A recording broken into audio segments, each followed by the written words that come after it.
Some people see danger where none exists. Others let suspicion blind them until it sparks unnecessary chaos. This story begins with a neighbor who watched too closely, judged too quickly, and triggered a chain of events she could never take back. The neighborhood looked calm on the surface. Neatly trimmed lawns, identical driveways, and houses painted in the same shade of suburban beige. From a distance, it was the kind of place where nothing out of the ordinary ever happened. But inside one of those homes, pressed against a set of lace curtains, lived a woman who believed it was her duty to keep watch. Every car that drove by, every package left on a porch, every unfamiliar face walking down the street. She logged it away as if the neighborhood was under constant surveillance. Her name was Margaret Hill, though most of the neighbors quietly referred to her as the watchful widow. Ever since her husband passed away 5 years earlier, Margaret had poured all her energy into scrutinizing the lives of others. She had a front row seat to the street thanks to her large bay window, and from that spot she seemed to catalog every move people made. Margaret wasn't openly cruel, at least not at first glance. She smiled when greeted, waved at delivery trucks, and occasionally handed out flyers for neighborhood meetings. But beneath that polite exterior was a deep conviction. If she didn't watch carefully, things would go wrong. She believed rules were sacred, and anyone who bent them, even slightly, was a threat to her vision of order. That's why, when she first noticed a black man moving into the small brick building across the street, a structure that had once been a real estate office, her suspicion lit up like a flare. He wasn't renting it as an office for housing sales. No, he had placed a discreet sign that read, Carter Family Clinic. At first, she thought it was unusual. Why would anyone open a medical clinic in a quiet residential strip? Why didn't he choose the busy shopping plaza down the road? Over the weeks, Margaret kept watch. She saw patients arriving in the mornings, sometimes elderly people shuffling up the steps, sometimes young parents carrying children. She noted how deliveries were made at odd hours, boxes of supplies, cases marked with medical labels. At night, when most of the neighborhood grew dark, his lights sometimes remained on, glowing past midnight.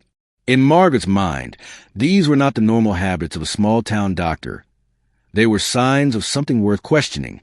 Her suspicions didn't stop there. She noticed how the doctor never lingered on his porch to chat, never attended homeowners association meetings, and rarely interacted with anyone beyond a polite nod. He was private, quiet, focused only on his work. But to Margaret, privacy was a red flag. If he has nothing to hide, she muttered to herself one evening, why doesn't he act like the rest of us? The truth was far simpler than she imagined. Dr. Elijah Carter was a man who valued dignity and discretion. He had spent years in larger cities, working in busy hospitals, before moving back to his hometown to serve the community that had once raised him. His clinic was small but deeply important. Many of his patients couldn't afford to travel far for medical care. But Margaret didn't see dedication. She saw shadows and secrecy. Every morning, with her coffee mug in hand, Margaret would sit at the window and take mental notes. She began to notice the rhythm of his routine. The way he unlocked the clinic door at precisely 8 a.m., the way he carried files inside, the way he sometimes paused to stretch his shoulders before entering. These tiny details filled her notebook of suspicion. She didn't literally write it down, but in her mind, she had created a thick case file, as if she were an investigator instead of a lonely neighbor. Margaret's conversations with others only fed her paranoia. At the local grocery store, she mentioned to another neighbor, "Have you noticed that new clinic? It's odd, isn't it? People coming and going all hours of the night." She didn't accuse directly, but her words carried an undercurrent. Soon whispers spread. Maybe the clinic wasn't what it seemed. Maybe drugs were involved. Maybe something darker. The irony, of course, was that Dr. Carter was doing the exact opposite of what Margaret imagined. His late-night work often involved preparing for patients who had urgent needs. His deliveries contained basic medical supplies.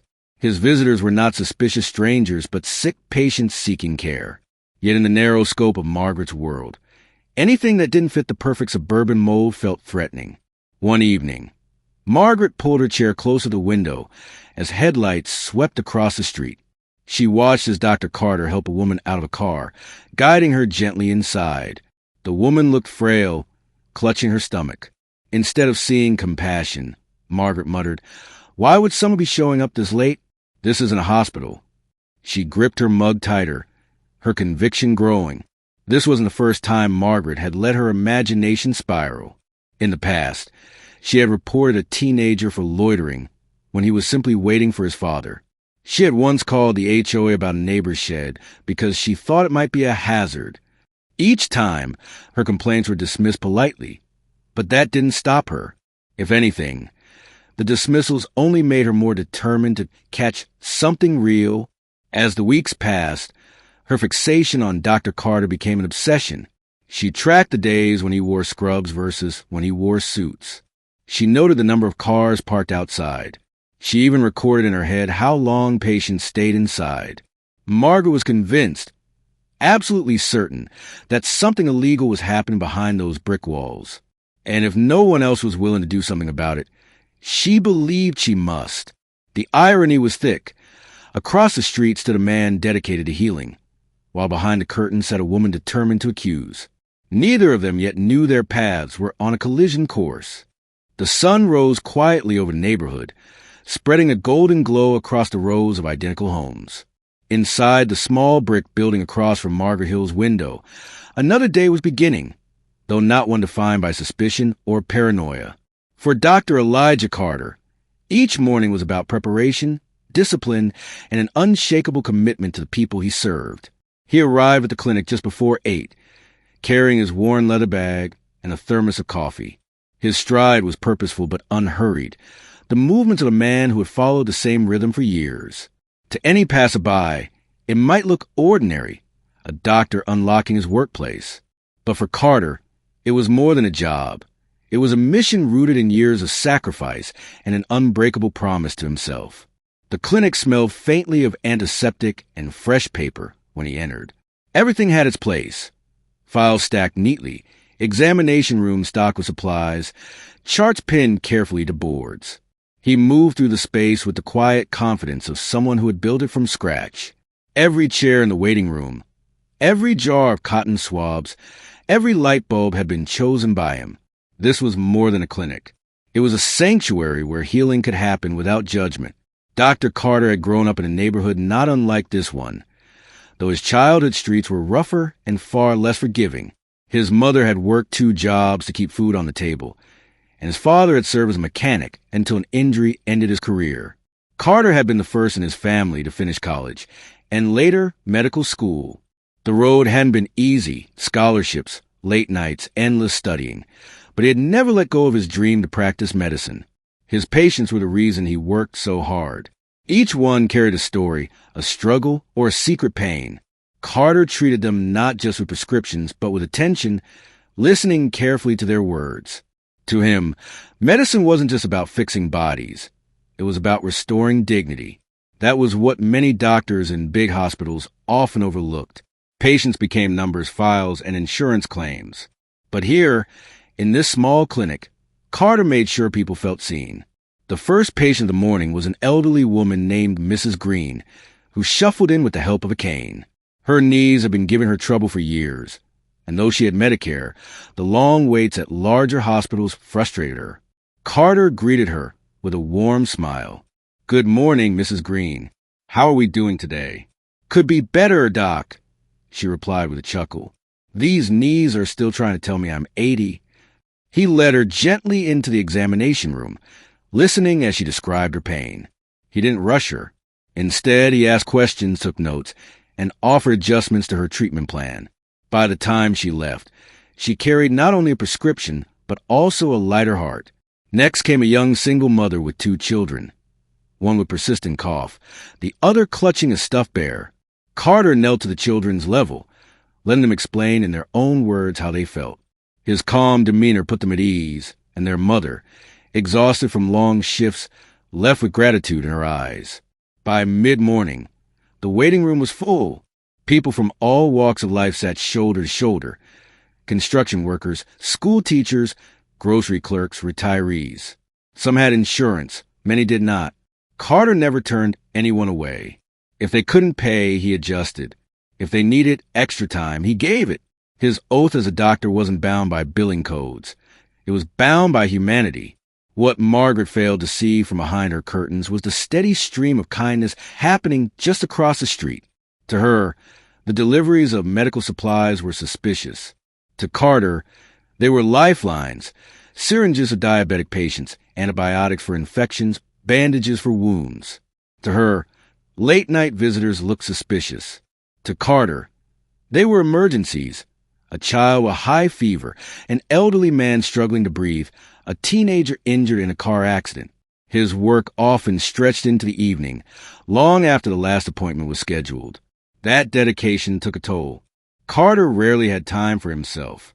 His friends often urged him to slow down, to take a vacation, to enjoy the success he had worked so hard for. But Carter brushed off the suggestions. He wasn't in it for the vacations or the accolades. He was in it for the people who would otherwise be overlooked. Sometimes, when the clinic was quiet, Carter would pause to reflect. On his desk was a framed photo of his parents. His father's smile, his mother's tired but proud eyes. They reminded him why he had chosen this path. He owed it to them and to every person who believed they didn't deserve care because of their circumstances. Despite his calm exterior, Carter carried scars of his own. Years earlier, while working in a major city hospital, he had witnessed the harsh reality of how people were treated differently depending on their race, income, or background. He had seen patients wait longer, receive less attention, or be dismissed entirely. Those experiences haunted him. They also fueled his decision to open the small community clinic where judgment had no place. By afternoon, the clinic buzzed with activity. The receptionist fielded calls while Carter moved from room to room, offering care with unshakable focus. One patient after another left with more than medicine. They left with respect. What no one outside the clinic understood, not Margaret, not the other gossiping neighbors, was that Carter's presence had quietly become the backbone of the community. Without his clinic, many would have nowhere to go. Without his persistence, many illnesses would have gone untreated. As the day wound down, Carter finally leaned against the counter, exhaustion visible in his posture. He rubbed his temples, sipping the last of his coffee. But even in that tired moment, there was no regret in his expression. He knew this was his purpose. Across the street, Margaret adjusted her blinds, narrowing her eyes at the same man she had been watching for weeks. She saw him differently than everyone else. Where others saw a healer, she saw suspicion. Where patients saw hope, she saw threat. The contrast was striking. A man giving his life to others, and a woman determined to tear him down with assumptions. Neither of them knew it yet, but the balance was tipping. Margaret's suspicion was growing stronger by the day, and Carter's quiet dignity was about to be tested in ways he never expected. Margaret adjusted her blinds once more, staring across the street as the last patient left Dr. Carter's clinic. The sun had dipped behind the rooftops, and the building's front light cast a soft glow on the walkway. To most, it was the ordinary end of a long workday. But to Margaret, the glow of those lights long after others had turned theirs off was suspicious, almost like a beacon signaling hidden activity. She tapped her fingers on the windowsill. Her mind had already decided. He isn't just a doctor. No man works that late every night without some secret reason. The more she thought about it, the more her imagination filled in the blanks. She didn't need evidence. In her world, suspicion itself was proof. The next morning, while walking her small terrier around the block, Margaret casually slipped her theory into conversation with another neighbor. "Have you noticed the people who come to that clinic?" she asked, lowering her voice as if sharing confidential news. "It's not just the elderly. I've seen all kinds. Young men hanging around late, deliveries coming at night. Doesn't that strike you as odd?" Her neighbor, a woman named Susan who rarely paid attention to anything beyond her garden, frowned slightly. "I thought it was a doctor's office," she replied. "It is, supposedly," Margaret said, emphasizing the last word. "But real doctors don't keep those hours. And why here? A medical clinic in the middle of a quiet neighborhood? It doesn't make sense." Susan shrugged, but the seed had been planted. Margaret knew it didn't take much. A few words, a raised eyebrow, a hint of disapproval. That was enough to make people think twice. Over the following weeks, Margaret repeated her doubts in small doses. At the grocery store checkout, she leaned toward another woman and whispered about the clinic's strange visitors.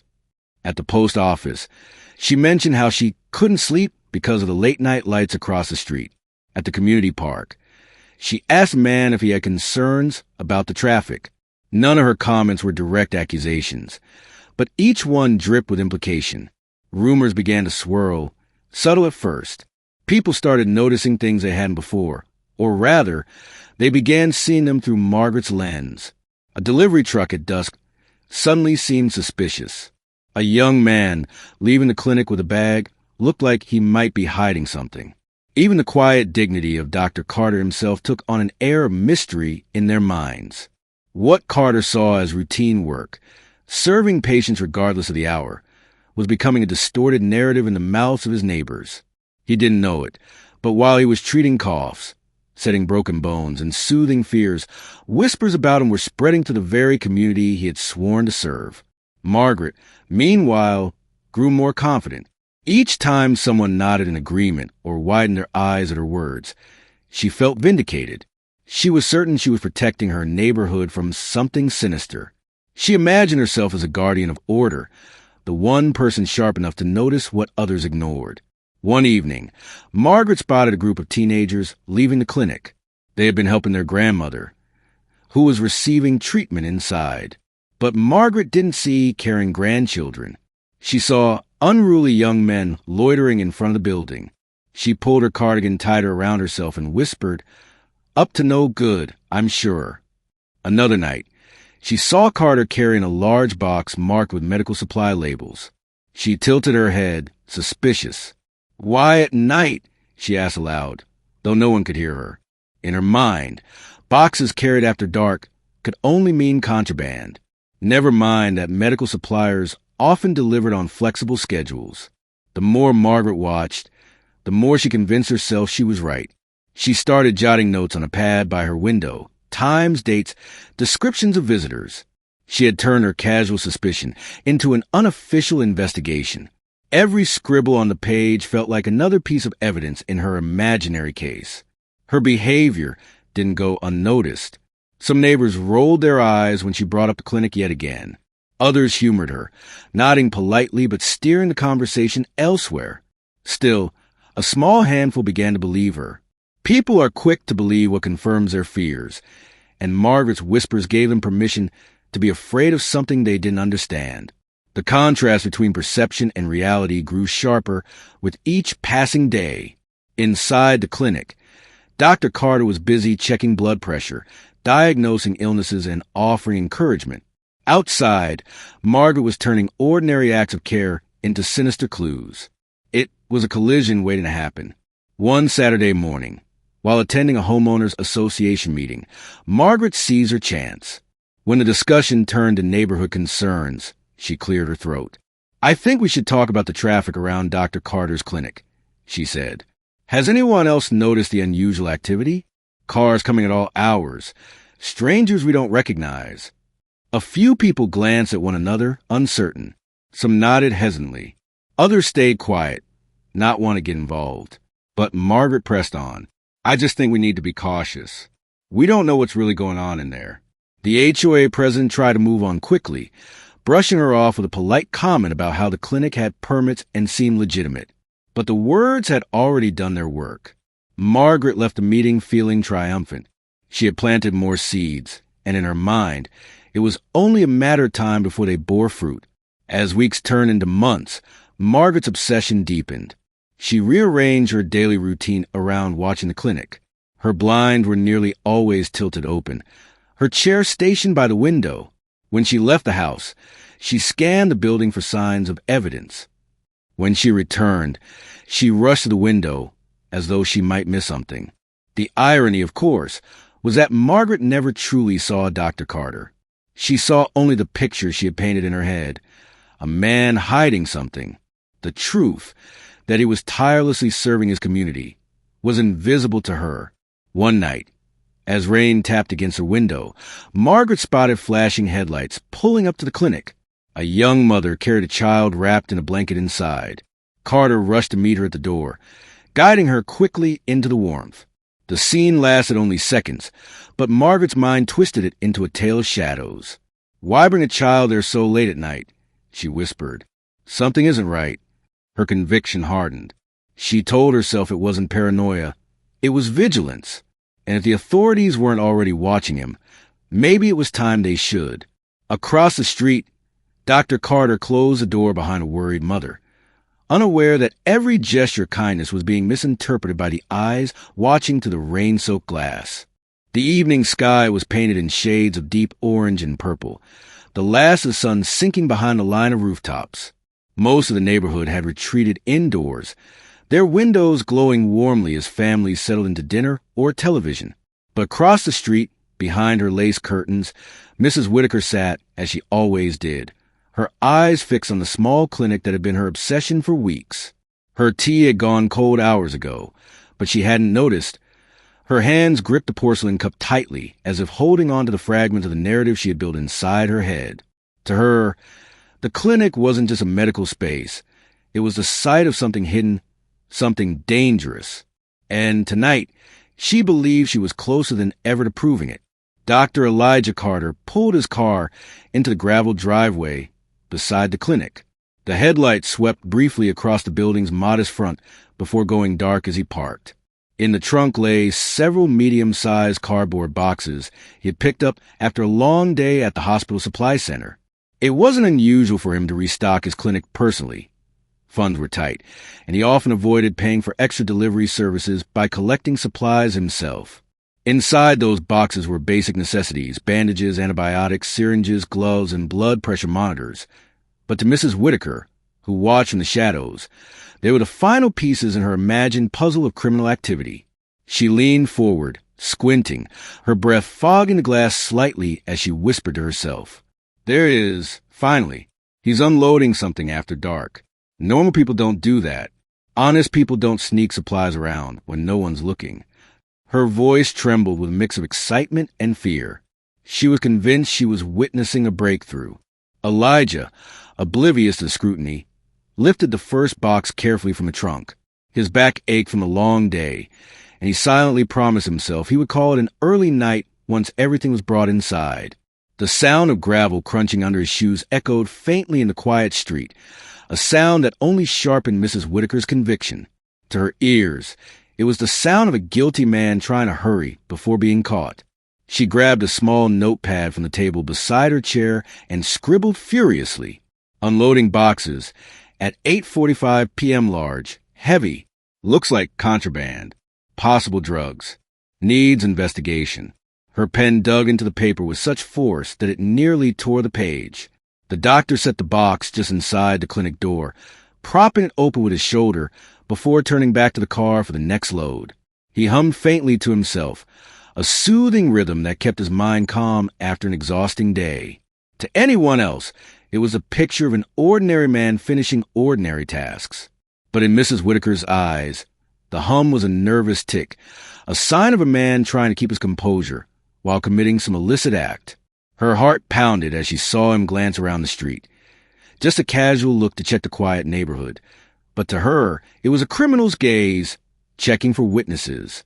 "He knows," she muttered, tightening her grip on the curtain. "He knows someone could be watching. That's why he looks so guilty." By the time Elijah returned for the third box, she couldn't take it any longer. The lines between truth and assumption had fully blurred in her mind. Every motion he made seemed calculated. Every pause seemed suspicious. She felt a rush of righteousness surge through her chest, the kind that made her believe she was the only one brave enough to act. The neighborhood, she thought, needed someone like her, someone willing to take a stand. She stood abruptly, the chair legs scraping across the hardwood floor. Her teacup rattled in its saucer, and she brushed it aside as she marched toward the small table in the hallway where her phone rested. Her fingers trembled as she picked it up, but her mind was set. Tonight would be the night she exposed him. Tonight, she would finally be proven right. Meanwhile, Elijah stacked the last box neatly inside the clinic and closed the trunk of his car. He took a deep breath, stretching his arms toward the fading sky, and allowed himself a small smile.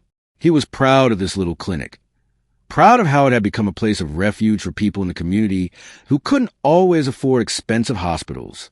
It wasn't easy keeping it running, but each time he saw a patient walk out healthier than when they arrived, it reminded him why he chose this path. Inside his house across the street, however, Mrs. Whitaker was pressing 3 digits on her phone. Her voice shook slightly when the operator answered, but the urgency in her words carried a weight she fully believed in. "Yes, I'd like to report suspicious activity at the clinic on Maple Street," she said quickly, glancing back at her window as if Elijah could somehow hear her. "There's a man there unloading boxes late at night. I think it's drugs. Or weapons. I've been watching for weeks, and it doesn't look right. Someone needs to come check this immediately." Her words tumbled out like a dam breaking. The operator asked for details, and she provided them with eager precision, every observation colored by her imagination. She gave Elijah's description, his car model, even the supposed odd behavior she had tracked, all while pacing the floor. She felt powerful, important, like the guardian of a community under threat. Across the street, Elijah locked the clinic door and turned off the porch light. He stretched once more before heading toward his front door, not knowing that his night and his reputation were about to be upended. The neighbors' suspicions had finally boiled over into action, and the consequences were already set in motion.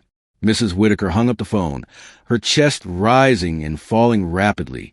She stared at the darkened clinic with a triumphant expression, whispering, "We'll see what you're really hiding now." For the first time in weeks, she felt at ease. She had done her part. The authorities would handle the rest. But in the stillness of the neighborhood, the only sound was the faint hum of crickets and the rustle of leaves in the evening breeze. Nothing about the clinic seemed unusual, nothing at all to suggest a dramatic confrontation she had just set into motion. Yet to her, it was the climax of her vigilance, the moment when the truth would finally be revealed. As Elijah closed the blinds inside his home and prepared for a quiet dinner, distant sirens began to wail faintly in the background. They grew louder with each passing second, their echo bouncing off the quiet houses. Mrs. Whitaker's pulse quickened. This was it. Her phone call had been heard. Help was on the way. The shrill ring of the emergency dispatcher's phone sliced through the quiet evening air at the local precinct. On the other end was the frantic voice of the nosy neighbor, her tone trembling with urgency, but tinged with that unmistakable sharpness of self-righteous certainty. She reported what she believed to be a criminal operation unfolding right before her eyes at the small clinic across the street. With every exaggerated detail she poured into call, the seriousness of the situation escalated in the ears of the dispatcher. The neighbor described suspicious deliveries at odd hours, strange visitors who didn't look like patients, and a black man unloading boxes that could only be contraband. To her, it all added up to something sinister, though in reality, it was nothing more than routine work. The dispatcher, trained to treat all reports seriously until proven otherwise, jotted down the details. Protocol demanded that law enforcement respond promptly. The words "possible illegal activity" triggered an automatic dispatch to patrol officers nearby. Within minutes, 2 squad cars were radioed. Their sirens roared to life as they sped toward the address. Blue and red lights flashed against the night sky, cutting through the calm of the neighborhood. The neighbor, watching from her window, felt a strange mix of triumph and anticipation. Finally, someone would take her concerns seriously. She whispered to herself, convinced she'd just save her community from a dangerous threat. Meanwhile, inside the clinic, Dr. Elijah Carter remained blissfully unaware of the storm gathering outside his door. He was focused on carefully organizing medical supplies he had received earlier that day. The boxes stacked near the entrance contained nothing more alarming than bandages, antibiotics, syringes, and routine equipment needed to keep his patients healthy. Each item was meticulously logged in his records, as he always did. His devotion to order and professionalism stood in stark contrast to the chaos that was about to descend upon him. He hummed softly as he worked, a habit he had picked up during his long hours in medical school when late nights required some way to keep himself awake and calm. For Dr. Carter, this small clinic wasn't just a workplace. It was a culmination of years of sacrifice, discipline, and relentless pursuit of knowledge. Every patient who walked through his doors mattered to him. Every mother with a sick child, every elderly man struggling with medication, every anxious teen needing reassurance. He carried them all in his heart. And now, while he was stocking shelves with the supplies to serve them better, he had no idea that his character was being judged and condemned by a neighbor who had never once bothered to step foot inside his clinic. The sound of sirens carried faintly through the night, and at first Dr. Carter barely registered it. He assumed they were rushing to another emergency somewhere else in town. But as the noise grew louder and the glow of flashing lights began to bounce off the walls inside his clinic, he paused, setting down a box of gauze. He frowned and walked toward the front window. Outside, he caught sight of the approaching police cars turning onto the narrow street where his clinic stood. His eyebrows furrowed, confusion swirling in his mind. Why would law enforcement be coming here? Out on the street, neighbors began to emerge in their homes, drawn by the commotion. Curious faces peered out from porches, and whispers started to ripple across the block. The nosy neighbor's heart pounded with adrenaline as she adjusted her blinds, peeking out like a hidden spectator at a play she had written herself. She watched the cars roll to a stop in front of the clinic. Officers stepping out with cautious movements, hands resting near their holsters. To her, it was confirmation. If the police came with such urgency, then her suspicions must have been correct. She convinced herself she was justified, even heroic. Inside the clinic, Dr. Carter instinctively straightened his posture, though he had done nothing wrong. The sight of police cars outside his workplace stirred a mix of concern and unease. As a black man in America, he was no stranger to the tense history between law enforcement and people who looked like him. His first thought was not guilt but fear. Fear of being misunderstood, fear of being judged unfairly, fear of something spiraling out of control before he could explain the truth. He took a deep breath, reminding himself that he had nothing to hide. Still, the weight of the situation pressed heavily on his chest. The officers approached the clinic cautiously. Their radios crackled with updates from dispatch, repeating the neighbor's claims. Suspicious activity. Possible illegal operation. Mail unloading unidentified boxes. Each phrase added to the tension. They exchanged quick glances, silently preparing themselves for whatever they might encounter. None of them wanted to underestimate the situation, and none of them yet realized that the man inside was not a criminal, but a physician who had sworn an oath to heal. Dr. Carter stepped toward the door, just as the first officer knocked sharply, the sound echoing like a warning bell in the stillness of the night. He hesitated for a moment, then pulled the door open, greeting them with a calm but puzzled expression. "Good evening, officers," he said, his voice steady though his mind raced. "Can I help you?" The officers looked past him into the clinic, their eyes scanning the neatly stacked boxes and organized shelves. To them, it didn't immediately scream illegal, but protocol required caution. "We received a call about suspicious activity," one officer explained, his tone firm but not hostile. "Mind telling us what's going on here tonight?" Dr. Carter blinked, caught off guard. Suspicious activity? He looked at the boxes and back at the officers, almost incredulous. "These are medical supplies," he replied evenly. "I run this clinic. I just received a shipment earlier today, and I've been stocking everything before tomorrow's appointments." The officers didn't respond immediately. They exchanged another glance, silently weighing his words. The neighbor, still glued to her window, leaned forward, straining to catch any piece of the conversation. She couldn't hear the details, but her imagination filled the gaps. She pictured the doctor fumbling for excuses, trying to explain away his illegal stash. In her mind, she was watching the beginning of his downfall. But in reality, inside the clinic, Dr. Carter remained poised. He gestured toward the boxes, offering to show them invoices and receipts if needed. His voice never wavered, though the situation was surreal. Here he was, a man who had spent his entire career helping others, suddenly having to defend himself against baseless accusations. Outside, the gathering crowd murmured in hushed tones. Some were intrigued, some confused, and others uncomfortable with the scene unfolding before them. The sight of flashing lights and uniformed officers at the clinic planted seeds of doubt in their minds.